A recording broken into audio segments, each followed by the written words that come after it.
The first time I saw her name, it wasn't on a headstone or a chart. It was scratched into a concrete wall behind a two-way mirror, 5 blunt letters dug by a desperate hand. Teresa.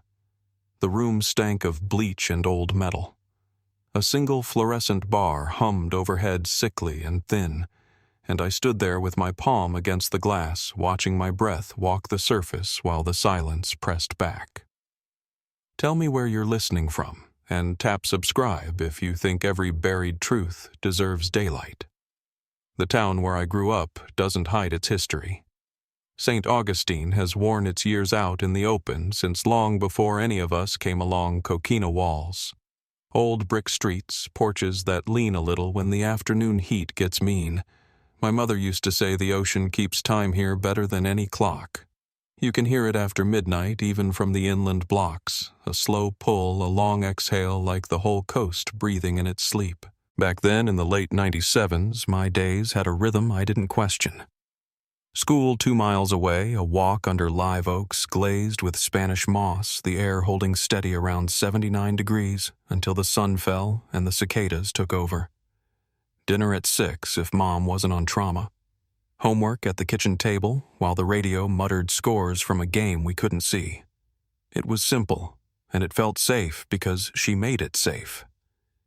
My mother carried the hospital home with her in pieces, the smell of alcohol wipes lingering on her sleeves, the tick of a cheap watch she wore with the second hand painted red, the way she stacked the mail utilities under mortgage, under groceries, so everything had an order. When she came off at 12, she'd lean in the doorway, shoes half untied, and still ask what I wanted for Saturday. Arcade, I'd say, and she'd point 2 fingers at me like a promise. She never had to write it down. She kept a better ledger in her head than any calendar a manager pinned to a break room wall. St. Augustine General hums even when the town sleeps. It squats on a little rise 3 blocks off the bayfront, 5 floors of beige concrete, and a basement that always smelled like rain, whether it had stormed or not. As a kid, I learned those halls the way other kids learned ball fields the slant in the 4th floor corridor where the mop water always pooled the vending machine near radiology that jammed if you pushed B7 too hard, the nurse's station at trauma where the monitor beeped at exactly the same pitch every 12 seconds. Mom brought me along when she couldn't line up a sitter. I'd sit on a bench after school with a book and a pack of crackers, watching grown-up shoes move past rubber soles, white leather, the boxy shine of a supervisor's loafers. The place looked permanent to me. I believed anything that clean and busy had to be honest. On her days off, she'd change out of scrubs and into a faded Daytona t-shirt. Bare feet on cool tile hair still creased from the cap she wore on shift. The house did a certain thing when she was home, like it settled on its beams. The porch light clicked off right at 10. The window fan in my room rattled the same way it always rattled. The refrigerator hummed low. Even the dog, 2 houses down, stopped barking and lay quiet on his concrete pad. Nights felt straight. Predictable. If you've ever lived in a town where folks leave their car doors unlocked while they run inside for milk, you understand what I mean. There are details I hold now like wildflowers pressed in waxed paper. The weight of her keyring. It was heavier than you'd think, a few brass ones, 1 flattened novelty token from a gas station off A1A, and a plastic badge she didn't like to show because it made her look tired. The way she kept spare quarters in a chipped mug on the counter parking meters near the bay were hungry, she'd say, and you'd better feed them. The faint ridge across the bridge of her nose where her glasses sat after midnight when the charting ran long. She drank her coffee black and fast, standing at the sink elbow against the window that looked over our patch of St. Augustine grass still wet at dusk. She didn't waste time. She didn't waste words either. If she promised you the arcade, she meant it. If she said she'd be at the front row of the school music night, she'd find a way to be there. Being counted on meant something to her. It is an anchor you don't notice until it snaps. When you grow up inside a hospital's orbit, you start to accept the small, odd things as part of the background. The elevators groan. The lights flicker when the storm line rolls off the water and shoves 30 miles inland. A door that sticks Monday will swing free on Friday for no reason at all. You don't make stories out of it. You push the button, you wait, you go where you're going.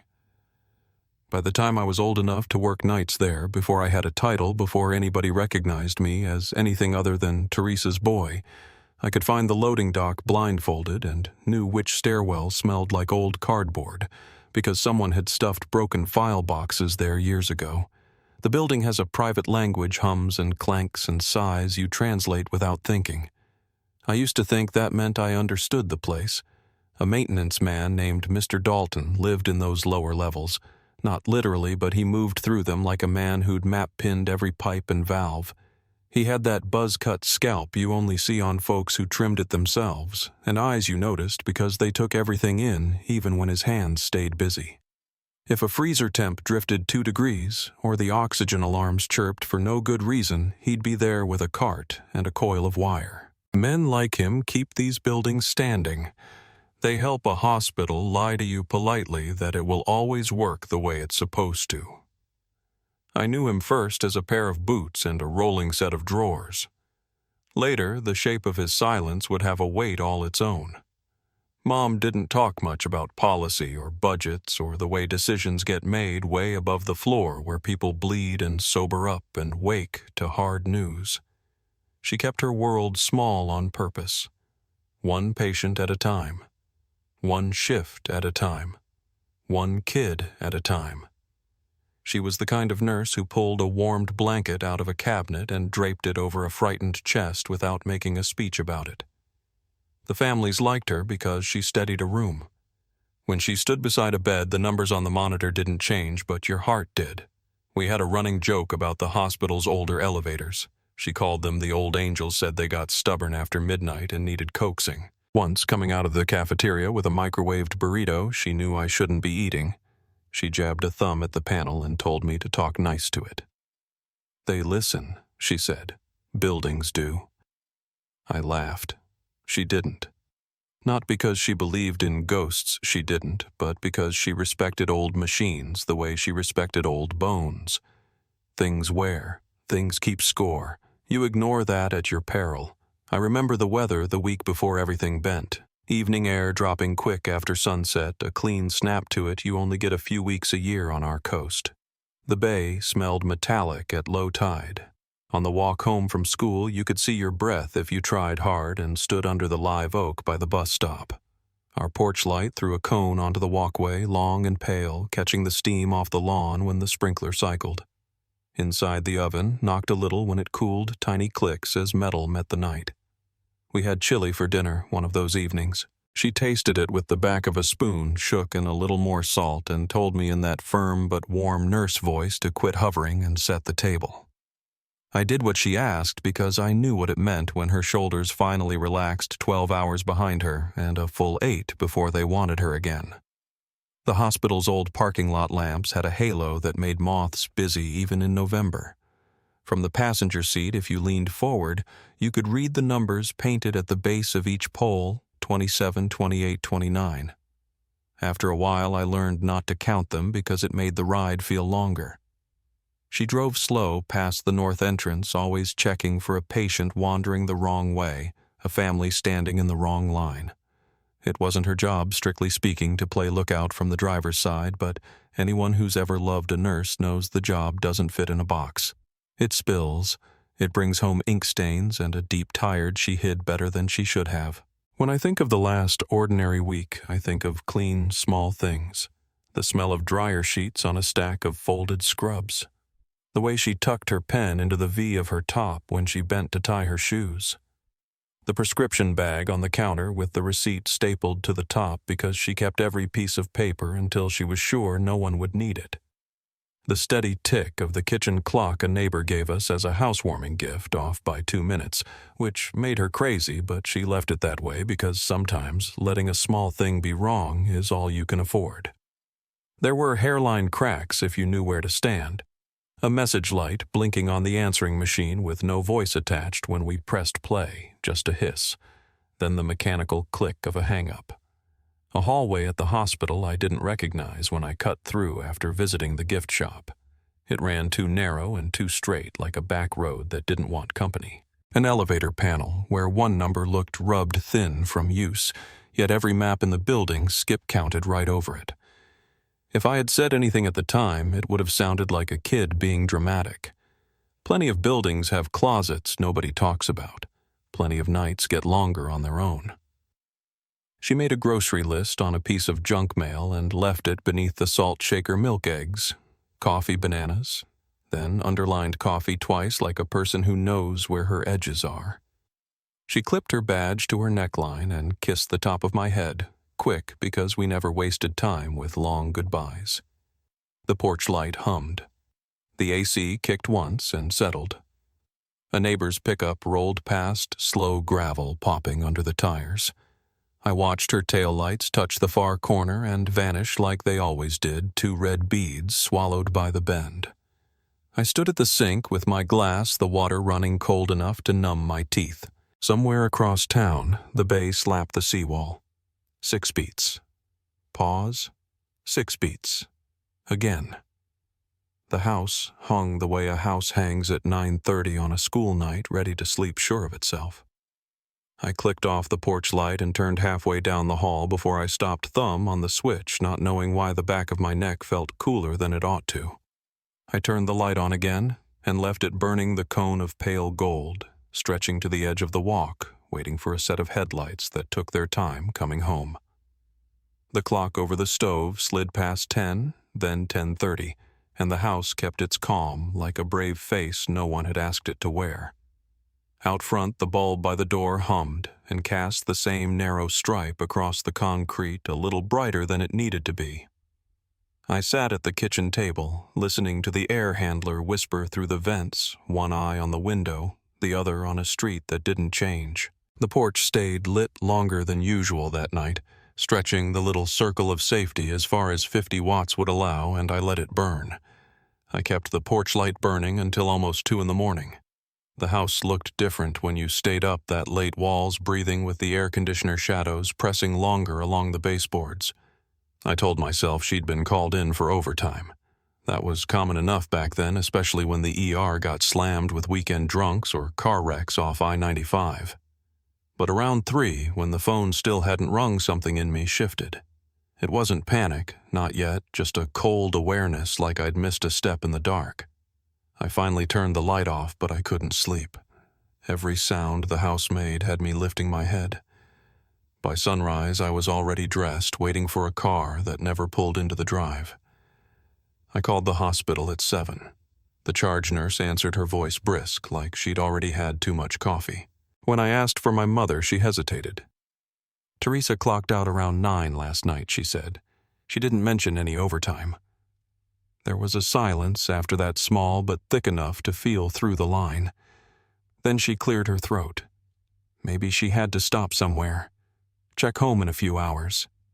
I thanked her, hung up, and stood there with the receiver still in my hand, listening to the dial tone hum against my ear. By noon, I'd checked every place she could have been, her car still in the hospital lot, her purse in the front seat, her coat draped over the passenger side like she'd just stepped away for a minute. No broken glass, no sign of a struggle. The police later wrote those same words in their report, no sign of struggle. I remember how clinical it sounded, as if the absence of violence meant there was nothing to worry about. But that wasn't true. I knew the weight of my mother's routine. She didn't vanish from it. The officers came by that evening, 2 of them. One took notes in a small spiral pad. The other looked around the house like he was searching for something obvious. A suitcase, a note, a bottle. "You said she was under stress?" he asked.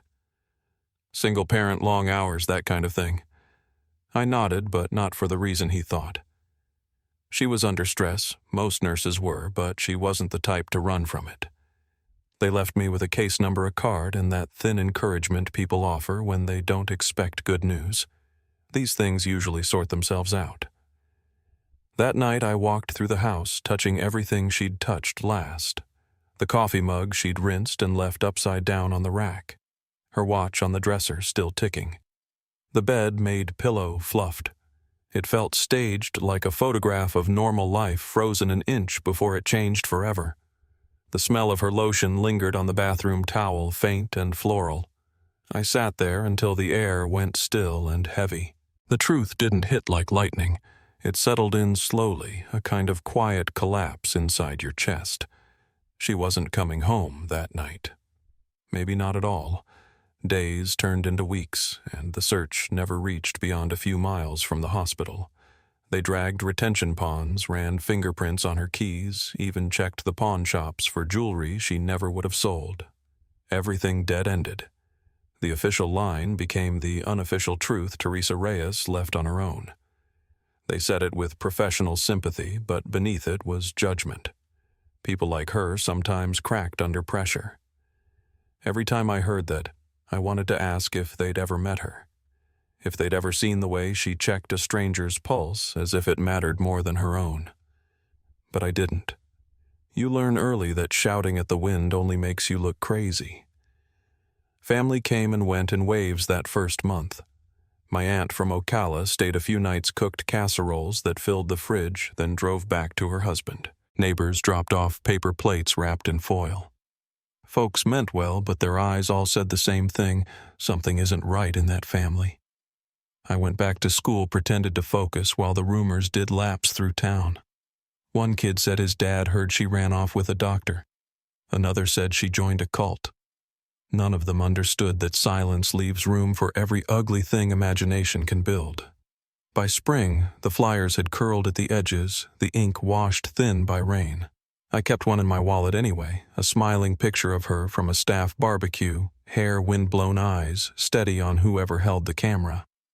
I carried that picture through the next 14 years like a heartbeat no one else could hear. When I finally got the night job at St. Augustine General, it wasn't nostalgia that brought me there. It was proximity. The idea that somewhere in those walls a truth still waited. Hospitals at night don't sound like daytime hospitals. The hum deepens, the lights dim, and the echo changes. You start to hear layers, a monitor 2 wings over a patient coughing behind a half-closed door, the low sigh of the air vents working overtime. I got used to it, that muted orchestra of machinery and breath. It became a comfort in a way I can't explain, as if the building itself was alive and trying to speak. But now and then in the back corridors I'd hear something different. A door easing shut, metal scraping faintly, no footsteps to follow. It wasn't fear that made me stop and listen. It was recognition.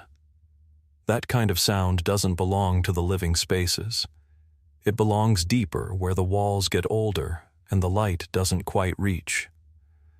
One night, near the end of my shift, a janitor slipped on a wet floor and cursed under his breath. What caught me wasn't the fall, it was what he said after. Hope they didn't lock the records back down there. I asked where down there was, and he waved it off like it was nothing. But something in his face told me he regretted saying it. Later, in an old HR filing cabinet, I found a map folded behind payroll ledgers from the early 90s. Most hospitals change blueprints with every renovation, but this one still had the dust of a typewriter era. There were 5 floors labeled, including the basements. Then near the bottom margin, a smudge of ink where someone had typed a partial line B3, archives restricted. Every map printed after 1995 ended at B2. I told myself it was probably decommissioned, an asbestos thing or some structural issue long buried under paperwork.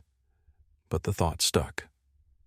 Over the next few days, I started noticing small traces, keypads near service elevators, vents sealed with newer bolts, light switches that didn't correspond to any labeled room. It was as if a portion of the hospital had been folded inward, sealed off, but not forgotten. I tried not to let my imagination run, but when you've lost someone to thin air, your mind learns to chase shadows. There's a rhythm to working nights. The same 2 nurses trade gossip by the coffee machine. The same security guard hums gospel tunes while doing rounds, and by 2 a.m., the building exhales into near silence. That's when I first noticed the elevator panel on the East Wing service lift, 5 floors listed, but the bottom button had no label, just a faint outline where a nameplate used to be. My badge shouldn't have worked on it, but the slot beside the button was the same kind used for restricted storage. I swiped it once, nothing. Again, a short beep. Then, on the third try, the light turned green. The car moved slower than any other in the building, a long metallic groan as it sank deeper than I'd ever ridden. I expected a mechanical room, maybe maintenance. But when the doors slid open, there was a hallway narrow, dim, the air heavy with dust. The ceiling pipes looked decades old, painted over so many times the labels had blurred. At the far end, a row of windowless doors, each with a stenciled number B317, B318, and so on. No department tags, no office signs, just numbers fading into shadow. I should have turned back right then. I didn't. I stepped out, flashlight clipped to my belt, and walked. The floor tiles crackled beneath my shoes. Halfway down, I found a room propped open by a rusted cart. Inside a desk, 2 chairs, and an old security monitor still plugged in. Static rolled across the screen, but beneath it a picture flickered in and out, a hallway, not this one, but close. A woman walked past the camera wearing scrubs. Her face turned briefly toward the lens. For a moment, I thought my mind was playing tricks on me. Then I saw the familiar slope of her jaw, the way she held her shoulders slightly forward from years of lifting patience. My throat went dry. The timestamp in the corner read November 18th, 1997, 9:42 p.m. That was 30 minutes after her last recorded shift, 16 minutes before, according to the report, she left voluntarily. My hands went numb. The monitor flickered again, then went black. I stood in that silence for what felt like an hour until a door deeper down the corridor creaked open on its own, just enough to show darkness beyond. People ask later why I didn't run, why I didn't call someone immediately. I wish I had an answer that made sense. The truth is, I was afraid of shattering the stillness. Afraid that if I spoke whatever secret the hospital had buried would close itself up again, swallowing everything, including me. So I moved toward the open door, slow and deliberate. On the wall beside it, a nameplate half painted over caught the light. The letters were nearly gone, but what remained stopped me cold. Reyes T. RN. The air inside that room was colder than the rest of the corridor. My flashlight beam wavered across a folded bed bolted to the wall. Leather restraints dangling from the frame. A clipboard hung near the corner paper, yellowed corners curled. I pulled it down. The handwriting was neat formal. Subject, Teresa Reyes. Observation date, November 17, 1997. Exhibits confusion and agitation. Recommends sedation and transfer off active floors. Clearance obtained from administration. The pen strokes were pressed hard into the paper like someone making sure the words stayed. I felt something tilt inside me, a sudden vertigo that had nothing to do with height. My mother hadn't been unstable. She'd been afraid. Of what I didn't know, but those notes turned every assumption on its head. They'd called her a patient when she was a nurse. They'd labeled her confusion when she'd probably been pleading. When I backed out of the room, a shadow shifted at the far end of the hall. A man stood there, half in the dark, wearing a faded maintenance uniform. I recognized the outline before I saw the face. Mr. Dalton. His voice carried softly through the distance, rough as gravel. Didn't think anyone even knew this wing still had power. I asked him what this place was. He didn't answer right away, just looked at me with a tired kind of pity. Then he said, "You must be Reyes's boy." My heart stuttered. He nodded once, slow. She was the last one who tried to speak up. He told me enough to change everything I believed about that hospital. In the 80s and 90s, they'd moved unresponsive patients, folks who couldn't pay or who'd seen too much down here to be rerouted. It sounded like a euphemism until he said it plain: people erased from records. He'd helped lock the floor years ago, thinking it was an empty wing. Only later did he realize someone was still inside. He reached into his pocket and pulled out a ring of brass keys, old and tarnished. "There's a room at the end of the hall," he said quietly. B330. They called it Transition Ops. That's where the files went before they shredded them. He tossed the keys, and they landed in my hand with a weight that felt older than both of us. "You'll find what you're looking for," he said. "But you didn't hear it from me." Then he turned, and his footsteps faded until all that remained was the hum of forgotten electricity running through a floor that wasn't supposed to exist. I stood there for a long time holding those keys, the air thick with dust, and something else, grief maybe, or truth beginning to stir after too many years buried alive. Whatever it was, it felt like the start of something that couldn't be undone. When I finally moved, the sound of the elevator was gone, the shaft silent. I was alone with nothing but the cold and the steady thump of my heartbeat echoing off the concrete walls and the name of my mother still hanging in the air. The hallway felt longer on the way back, like the building had stretched while I was gone. The air tasted like metal, and I couldn't tell if it was the dust or my own nerves. When I finally reached the elevator, the doors stayed closed no matter how many times I hit the button. It was just me, the quiet hum of the old ballast lights, and that ring of keys sweating in my palm. I remember leaning against the wall, trying to steady my breathing, but all I could see in my head was the clipboard from that room, the word subject, written where my mother's name should have been. When the elevator finally groaned open, I stepped inside, pressed the button for the main floor, and stared at the reflection of my face in the stainless steel. For the first time in 14 years, I wasn't just missing her. I was afraid of what I might actually find. I didn't sleep that night. I sat at the kitchen table with the file I'd taken, reading it again and again, trying to make sense of the handwriting. Observation notes, clearance obtained, transfer pending. I traced every line like it was a map, but all the routes led underground. By morning, I was running on coffee and adrenaline. I drove back to the hospital before my shift parked on the far side of the lot and walked straight to the administration wing.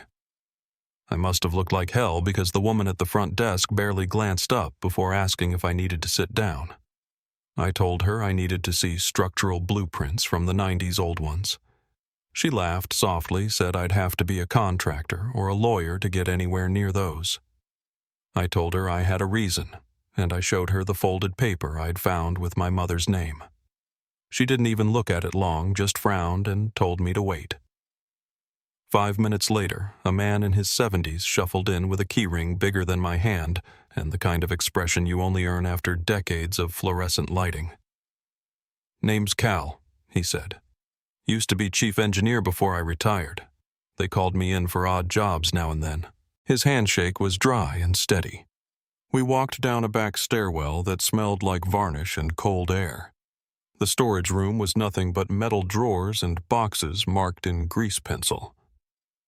"You said B4, he asked. I nodded.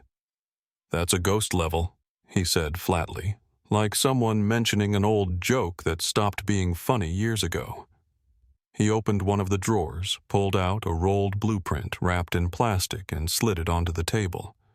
When he peeled the sleeve back, the paper gave off that faint, sweet smell of old ink. He pointed to the cross-section with a bony finger. "There it is," he said quietly. "Never activated. Supposed to be for isolation patients nobody wanted upstairs. Funding dried up before it was completed." His tone told me he didn't quite believe his own words.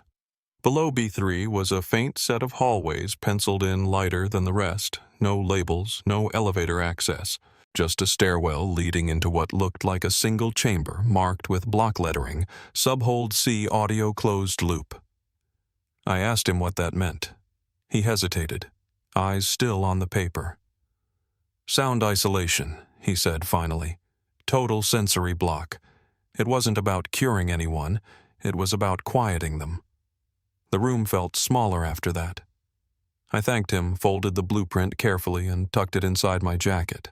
When I came back up to the main floor, the sunlight through the windows felt foreign, too bright, like it belonged to another world. I didn't go home right away. I found myself standing in the chapel. It had always been my mother's spot before her shifts. I could almost see her there, head bowed, hands clasped, whispering something meant for no one else. The stained glass cast colors across the pews, red and blue and amber, and for a minute I thought about how many people had probably prayed in that room for healing that never came. I sat in her old pew and said nothing. The silence felt thick enough to touch. That afternoon, I found the lift shaft Cal had mentioned hidden behind a wall panel on a forgotten section of B2. The paint was flaking and the floor tiles were loose at the corners. I brushed the dust away from the small circular keyhole just below the panel latch. It was the same kind of lock that fit the keys Mr. Dalton had given me. I tried the first no give, the second, still nothing. On the third, I heard a soft click like a sigh. The panel shifted open, and behind it was a narrow cage elevator old enough to have a manual gate. I slid it back and stepped inside. The air smelled like oil and mildew. I hesitated, hand hovering over the lever. Every instinct told me to walk away to hand what I'd found to someone with a badge and a warrant. But when you've spent most of your life wondering what happened to your mother, there's a point where fear stops feeling useful. The descent was slower than I expected, a steady vibration that rattled my teeth. It felt like sinking through layers of history. When the cage finally stopped, the lights above flickered and died, leaving only the beam from my flashlight. The wall across from the lift had 3 letters scrawled in faded red chalk, B4. The corridor ahead sloped downward. Pipes ran overhead like ribs, sweating condensation that dripped into shallow puddles along the floor. My footsteps echoed longer than they should have. It was colder down there too, not just from temperature, but from absence. Halfway down the hall, I found a viewing panel shattered inward. Through it, a room full of rusted chairs bolted to the floor, all facing a blank wall. No screens, no equipment, just chairs. I remembered the label on the blueprint, audio closed loop. This wasn't a therapy room. It was a listening experiment, maybe even a punishment. I kept walking. At the end of the hall stood a heavy steel door with a cracked mirror bolted to the wall beside it. I pushed it open, and the hinges let out a long, reluctant moan. Inside, there was nothing but an old hospital bed anchored to the concrete and a single chair pulled close to its side. The mirror reflected my flashlight beam, split into shards where it had been cracked. The air smelled of rust and something faintly chemical. I raised the light higher, and that's when I saw it. Her name scratched into the wall just above the bed, carved with something sharp. Teresa Reyes. Beneath it, over and over, smaller etchings. I remember. My legs gave out before I realized I was sitting on the floor. I don't know how long I stayed like that. When the flashlight flickered, I barely noticed. Then the light died completely, and for a few seconds I sat in pure dark, hearing only my breath. A click echoed from somewhere behind the mirror, and suddenly the overhead fluorescent buzzed to life. I turned blinded for a moment and saw the mirror wasn't reflecting anymore. It was glowing from behind. Someone was standing on the other side. The outline was faint at first, a shadow against pale glass. Then it stepped forward and I saw her. She looked older, hair streaked gray, face hollow but unmistakable. My mother. She was wearing a thin hospital gown, her expression blank eyes fixed on mine through the cracked glass. I pressed my hand against the surface. "Mom," I said, but the word barely made a sound. She lifted her hand and mirrored the motion palm to palm through the barrier. No smile, no sign she recognized me. Her lips moved 3 words, but there was no sound. I could read them anyway. "They're still here." Before I could move, the light cut out again. I stumbled back, shouting her name, but all I heard was my own echo. Then footsteps, fast, heavy, coming from the hall. I grabbed the flashlight, hit the switch, and turned toward the door just as it flew open. A beam of light hit my face, blinding me. A voice shouted, "Hands up! Security!" I froze. They pulled me up to the main floor, sat me in a windowless conference room that smelled like new carpet and old coffee. Detective Ava Morgan arrived an hour later, a tall woman with sharp eyes, and the kind of calm that means she's seen worse. I told her everything: the elevator, the files, the room, the mirror. I expected disbelief. Instead, she listened without interrupting. When I laid the folder and the photograph on the table, she grew very still. "I've seen this name before," she said softly. "Teresa Reyes. Missing persons 1997. We reopened a handful of those cases last year. All hospital staff." She looked up. "All dead ends." I told her she wasn't a dead end. I saw her. Alive. Morgan studied the picture for a long moment, then nodded to one of the board members sitting in the corner. "I want a forensic team down there immediately," she said. The man frowned. "Those levels are off limits." Morgan's tone didn't change. "Then it's time to unlimit them." They escorted me out through a side door, told me to get some rest. I didn't. I spent the night at a motel by the river, sitting on the bed with the folder open, staring at the photo I'd found. The walls buzzed with the low hum of the air unit, and every time it clicked, I thought I heard footsteps in the hall. Before dawn, my phone rang. Unknown number. I answered, and Detective Morgan's voice came through the static. "Julian," she said, "we found something." The next morning I met her behind the staff entrance, the air heavy with salt from the bay.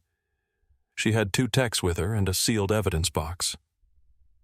"No press yet," she said quietly. We went in under the radar. She opened the lid and pulled out a clear pouch. Inside was a warped cassette labeled T. Reyes, Observation Room, November 1997.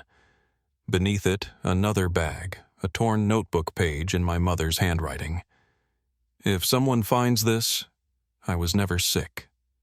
I was never dangerous. I knew too much. They made me disappear." The ink bled near the bottom where she'd drawn a crude floor plan with one room circled and a note in the margin wall left of mirror behind outlet.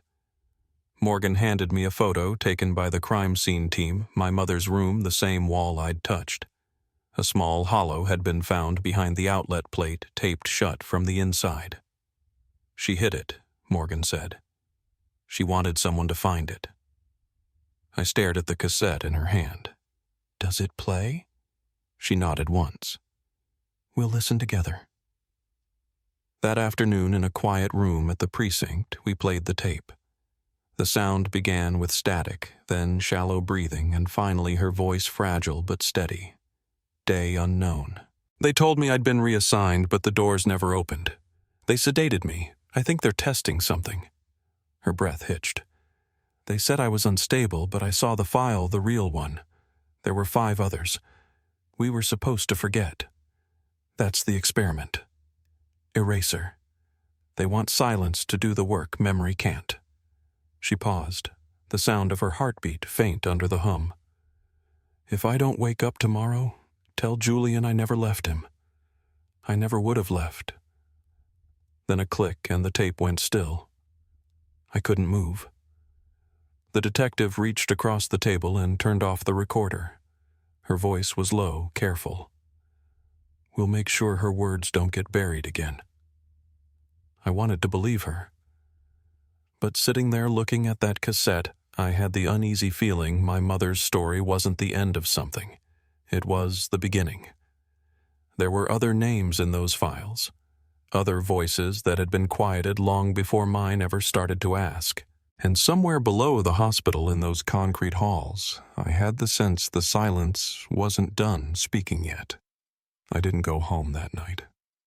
I don't think I could have. After listening to her voice, my mother's voice on that tape, the idea of going back to the same 4 walls where I'd waited for her to come home felt unbearable.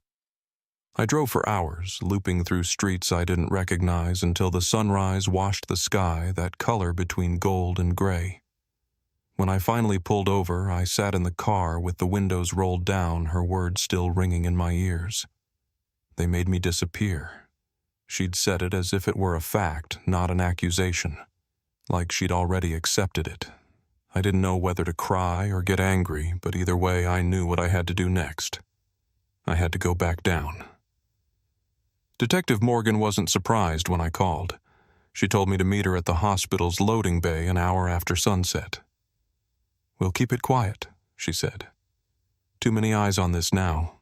When I arrived, the place was wrapped in silence. The daytime noise of rolling carts and chatter was gone, replaced by the hum of security lights. She was waiting near the service elevator, dressed in plain clothes, her badge clipped inside her jacket. She had that calm about her again, the kind that says she already knows the rules and plans to bend them anyway. "You sure about this?" she asked. I nodded. "All right," she said. "Then let's find the rest of the truth." We moved through the same hall I'd taken before, past the flickering lights and peeling paint. The keys clinked in my pocket with every step. Morgan carried a small handheld radio and a flashlight, her beam cutting through the dark. At the end of the corridor, she stopped in front of the old elevator shaft I'd used to reach B4. The panel still bore the faint scratches from my first descent. She studied it for a moment before slipping on gloves. "I got a key," I said, pulling out the one the maintenance man had given me. She looked at it then, at me, and nodded. The lock turned stiffly, but it turned. The gate slid open, metal shrieking against metal. The air that came out of that shaft was colder than anything upstairs, damp and sour like water that hadn't moved in years. We stepped inside the floor, grating flexing slightly under our weight. When the lift began to move, the sound was almost unbearable, gears grinding against years of rust cables, whining in protest. The descent felt slower than before, every foot down an echo of what I already knew I might find. Morgan didn't speak until we hit the bottom. "Stay behind me," she said. "If anything looks off, we turn back." The doors opened with a low groan. The temperature dropped instantly, a chill that bit at my throat. B4 looked different now, lit by portable lamps and yellow tape marking every doorway. The forensic team had been here since the day before, combing through the evidence. Plastic evidence markers dotted the floor like misplaced stars. But what struck me was the sound. The silence I'd heard before was gone. Now there was the faint hum of machines upstairs, the distant clatter of tools' voices calling to one another in low tones. The dead quiet had been replaced by movement, by life, but it didn't feel any less heavy. Morgan led the way down the hall, her flashlight cutting across the walls. "We found multiple rooms like the one you described," she said quietly. "All sealed, all labeled the same way." I looked through one cracked window as we passed. A chair.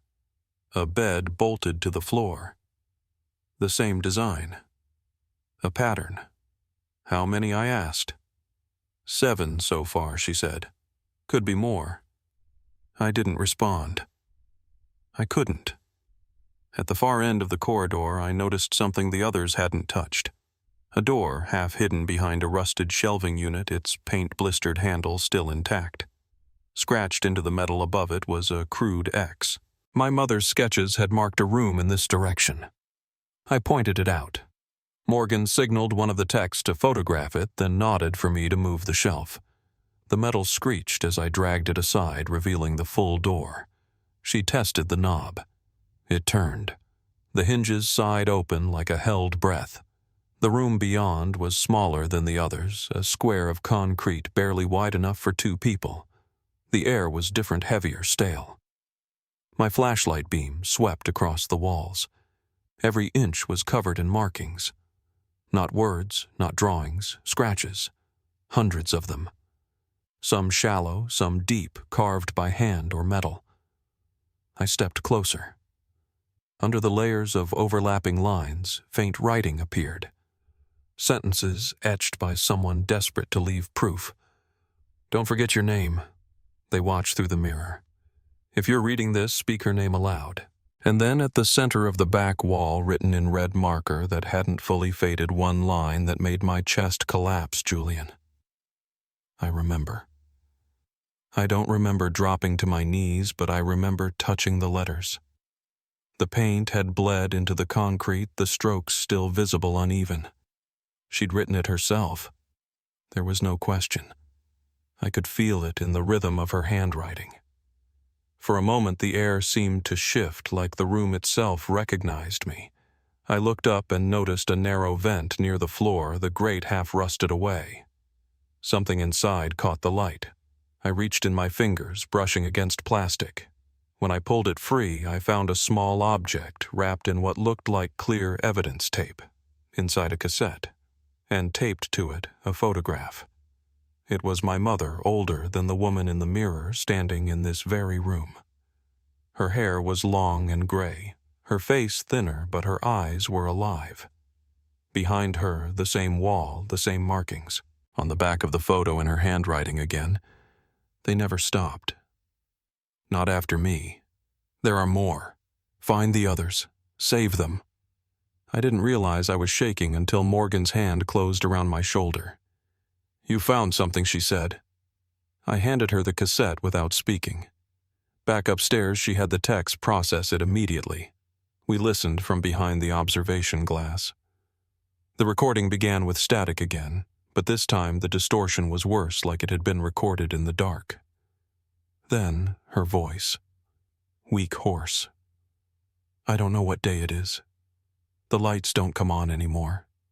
I hear them through the vents. They're still here. The others were taken one by one. I was the last. They'll say I left. They'll say I was unstable. That's the word they use. A pause followed by a faint laugh that cracked halfway through. But unstable people don't leave messages. They don't remember dates. They don't hide tapes. Julian, if you find this, don't let them erase me again. Don't let them erase anyone. The tape ended with a whisper I could barely make out, just a few syllables under the hiss. Still moving, still watching. When the sound stopped, no one spoke for a while. Morgan was the first to break the silence. This wasn't an isolated case, she said quietly. This was a program. I looked at her, but she didn't look back. You ever heard of something called Project Eden? She asked. I shook my head. It started as behavioral research in the 80s. The idea was to modify memory under controlled sensory deprivation.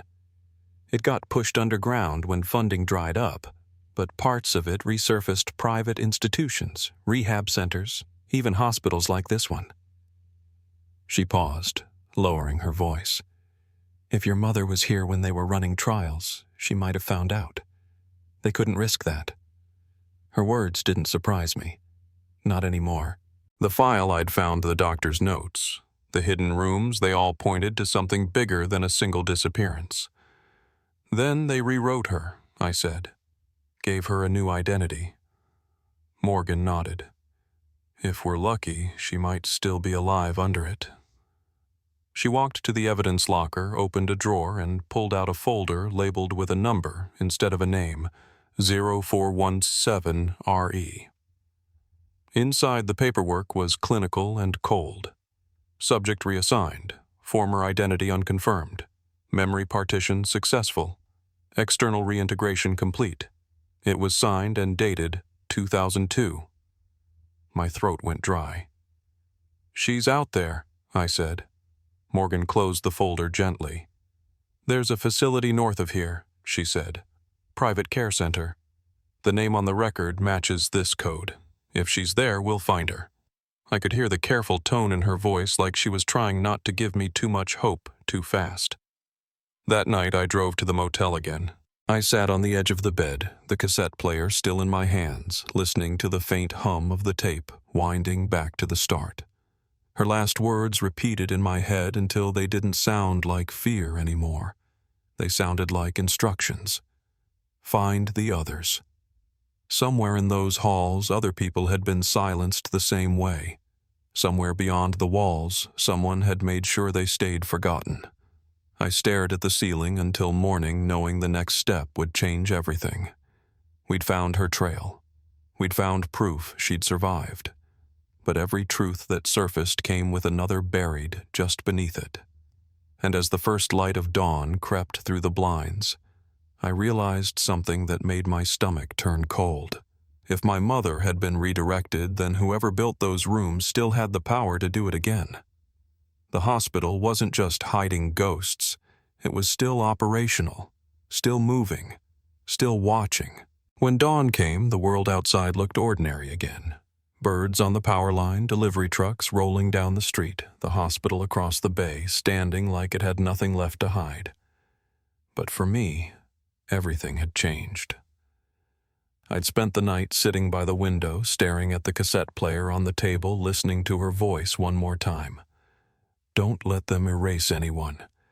It was the kind of plea that doesn't fade when the tape stops. It stays in your bloodstream. Detective Morgan called just after 7. Her voice was tired, but there was something in it I hadn't heard before. Resolve, maybe, or relief. "They've confirmed it," she said. "The facility up North Willow Heights, one of their residents matches the transfer records. Name's Elizabeth R.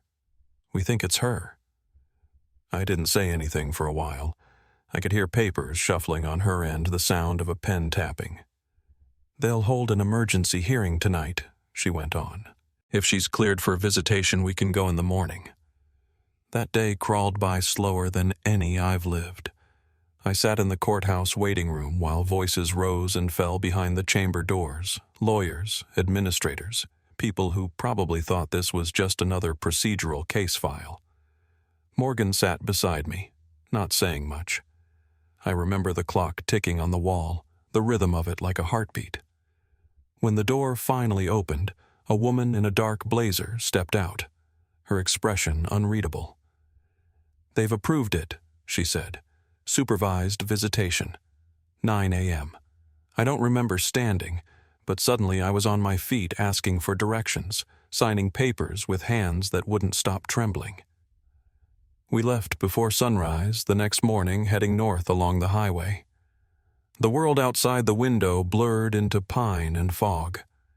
I kept that photograph of her in my hand the whole drive, the one from the hospital wall, her standing in that terrible room with the message behind her. The closer we got, the quieter the car became. Even Agent Tillman, the federal liaison they'd assigned to the case, said very little. Maybe she knew there are moments in life when words get in the way. Willow Heights didn't look like a place where they'd hide anyone. It sat at the end of a winding road, a long white building with flower beds and wind chimes hanging from the eaves. No fences, no guards, just quiet. Too quiet. A receptionist met us in the lobby, soft-spoken, efficient. "Room 9 East Wing," she said, handing me a visitor's pass. My hands shook when I pinned it to my shirt. The hallway smelled faintly of disinfectant and lilacs, the kind of smell that tries to cover up time. Room 9 was at the very end.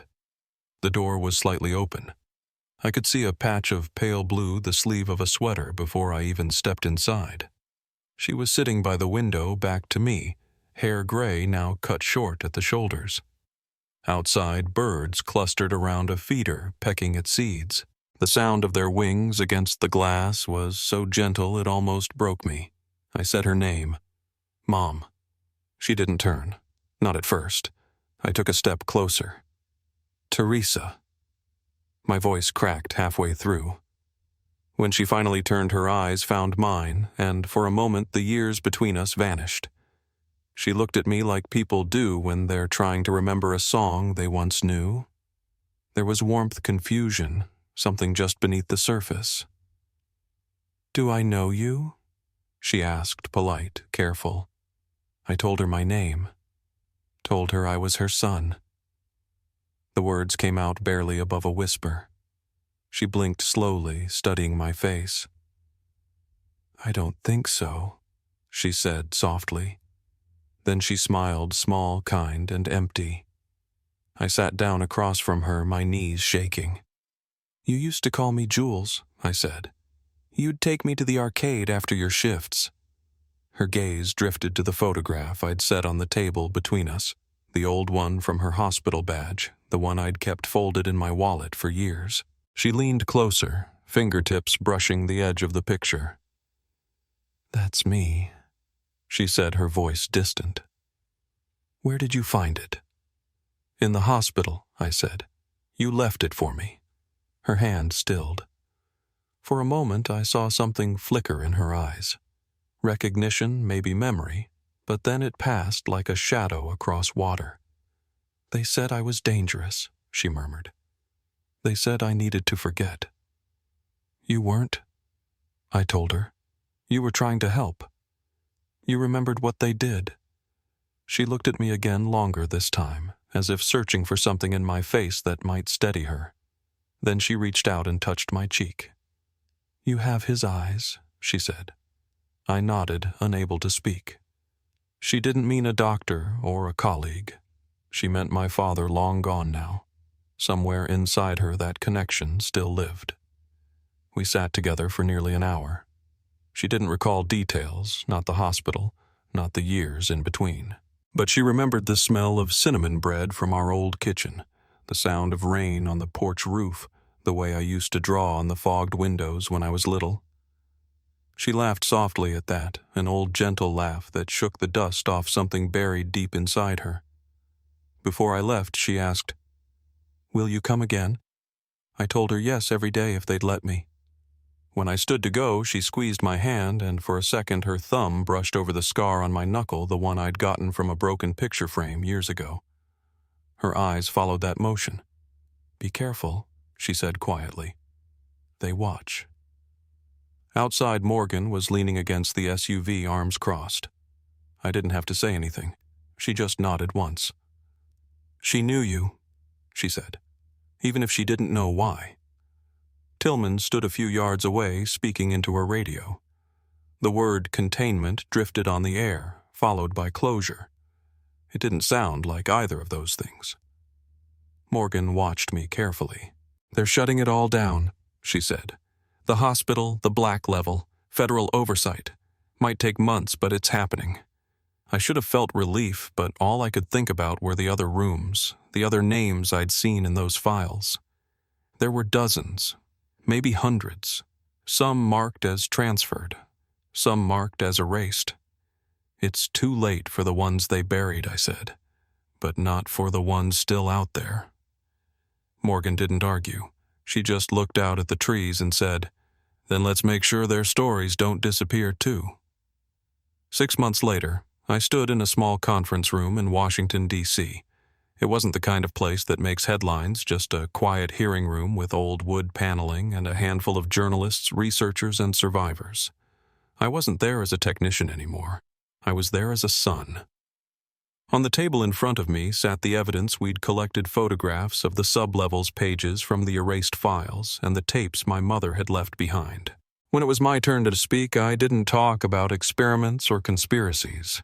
I talked about her, about the woman who raised me with steady hands and a soft voice, who believed in helping strangers even when the world didn't help her back.